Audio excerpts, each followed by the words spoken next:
to go. Cool!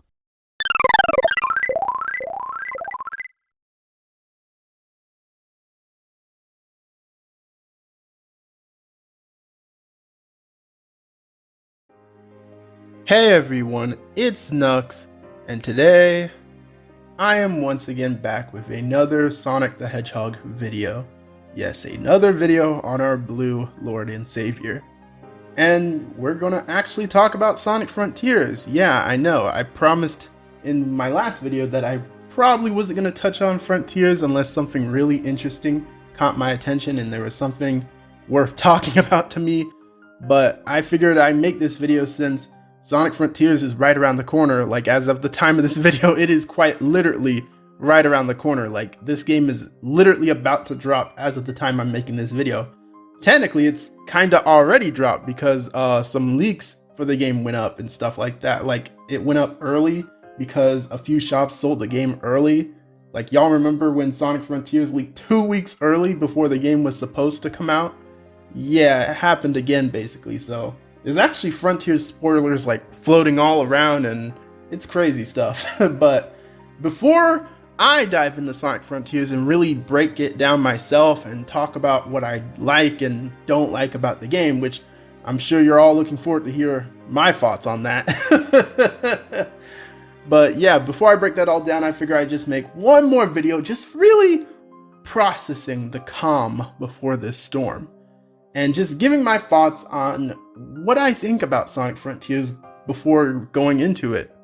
So yeah, let's get into that.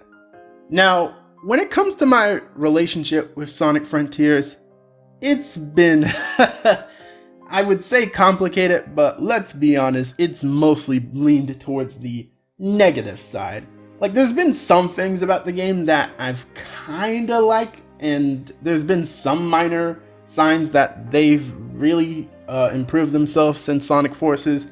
But if I gotta be super honest with y'all, nothing about this game has impressed me. Like, for this whole time, this game feels like it's just been coy about showing stuff. And the only reason we've seen more and more about this game now is because, again, we're getting closer to the release, so they have no choice but to actually show more of this game. Like, they can't just not market it. So eventually it was only inevitable that they would have to do something for it. And I just wish some of the stuff that we're seeing now, we got a little sooner. Like, there's this one trailer with this really cool CGI cinematic that people were hyping up and going crazy for on Twitter. And it's like, okay, that's cool. Why couldn't that have been one of our first reveals for the game? Why couldn't that be our big first impression of the game instead of Sonic running through a forest? Sonic standing in the middle of a big field with a Breath of the Wild like shot. You know, like, that could have been so much more exciting for me to have seen, and it could have been an actual sign that Sonic wants to improve himself. But instead, the game was just hiding itself and being coy for so long, only to lead to stuff like, hey, guess what? You get to play Green Hill Zone again. Like, it's just frustrating, bro. I don't want to hate Sonic Frontiers, but this game has literally done nothing to earn my goodwill, which is why I just haven't felt that excited about the game. Like, there have been improvements from some of the last gameplay we saw. Like, for example, you know those jank animations that I was roasting in some of my previous Sonic videos? Well, apparently they did touch up on some of those. And Sonic's movement looks a little better than when we first saw it, which is definitely an improvement, if I have to say something about that. But yeah, other than that, ever since my last major Sonic video, I've just seen nothing that has impressed me. We've seen a few things, such as some of the other islands we're going to explore. We saw this desert one, we saw this weird volcano looking one, but that's basically it. It's another open field, but now it's a desert, ooh, and a volcano, so exciting. It just makes me feel nothing. Now, we have been getting music previews, which I find a little interesting because one of my big complaints with Sonic, obviously, is that I don't feel like the music has sounded like itself. And we got some vocal themes that they promoted to say that, yeah, we're totally listening to feedback, guys. We've got Sonic music that actually sounds like freaking Sonic music. And I'm not gonna lie, I like some of these new vocal themes. Like, I'm Here, which I presume is the main theme of the whole game, I'm not gonna lie, I really like it. Like, from what I've heard, I think it's alright. And then we have 𝗿𝗲𝗳𝗀, which I made a little post talking about 𝗿𝗲𝗳𝗀, giving some brief thoughts about that. But to basically recap my thoughts on it, that vocal theme is funny to me because the first version that I found and listened to was the uncensored one. So the idea that we have a Sonic vocal song that just casually has the F word is hilarious to me. But no, there is a clean version, obviously, which changes up the lyrics. But it was just hilarious listening to the uncensored version and thinking that was the one we were going to hear in game. That just would have been funny to me. But yeah, other than my thoughts on the vocal themes and some of this other stuff, nothing has really swayed or made me feel any more excited about this game. However, there is something actually that did catch my attention relating to Sonic Frontiers, and believe it or not, I actually enjoyed it. And that was the Sonic Frontiers prologue, Divergence. Now, when it comes to this outside promotional stuff for Sonic games, I'm really starting to get annoyed with it. Like, it was one thing to have like little stuff that ties into the game that loosely connects to it. That's fine to me. But when you put key stuff that you could be putting within the game's story and within the game itself and excluding it outside of it in these animations and tie-in comics and stuff like that, that's annoying to me. Like, that's one reason why I didn't waste my time with stuff like the prequel comic and stuff like that, because it was just going to be like Sonic Forces again, where, oh, Sonic Forces had a prequel comic that had information that probably could have been useful to put inside the game, but whatever, bro. So when I heard this prologue was coming out, I was like, okay, I'll give it a chance because it's freaking Sonic, but whatever. I'll listen and hear it out and see how well this turns out. And boy, was I surprised. Boy, was I surprised, because it's this animation centered around Knuckles, but Knuckles is actually fully in character. Like, and I'm not just talking like fully in character, like he's a badass again, like with Movie Knuckles. Movie Knuckles definitely fixed Knuckles from the path that he was on throughout the 2010s era. It definitely fixed him a bit, but Movie Knuckles had his own little issues, again, such as having a bit of a disconnection between modern language and talk and stuff like that, which was a little annoying to me. But here, Knuckles straight up feels like he came straight out of Sonic Adventure. It is jarring. It is jarring to see Knuckles written this well again. Like, he's deep in thought. He actually thinks about stuff. He shows his kind side despite having his rough exterior. He takes care of the child. He even remembers his past. They actually acknowledge the Sonic Adventure lore instead of pretending it's something that didn't happen. Like, it's crazy. It's crazy. And then that fight scene, bro. That fight scene. Like, that's probably one of the best Sonic fight scenes we've seen in a hot minute. Like, not only did his movement just feel so right, it showed his power and his speed perfectly, but when he broke an entire cliffside off, like, bro, I don't think I've seen Knuckles' strength so accurately portrayed in forever, and it's insane. Like, yeah, that animation went unnecessarily hard, and I won't deny that. Like, I will not deny that. Like, people were going crazy for that animation, and I don't blame them, because it's probably one of the best Sonic related things we've seen in a hot minute, especially for me being a massive fan of Knuckles. However, while this animation was a pleasant surprise, while I did think it was undeniably really good, it doesn't actually change my thoughts with Sonic Frontiers itself as a game, because even though Knuckles was written extremely well within that short, and even though the animation was really great there, that's not what we're going to be seeing in game. We're not going to be seeing this really cool anime-esque art style. We might not see Knuckles, fight and be an actual cool character again in game, because we're probably going to be rescuing him with Sonic.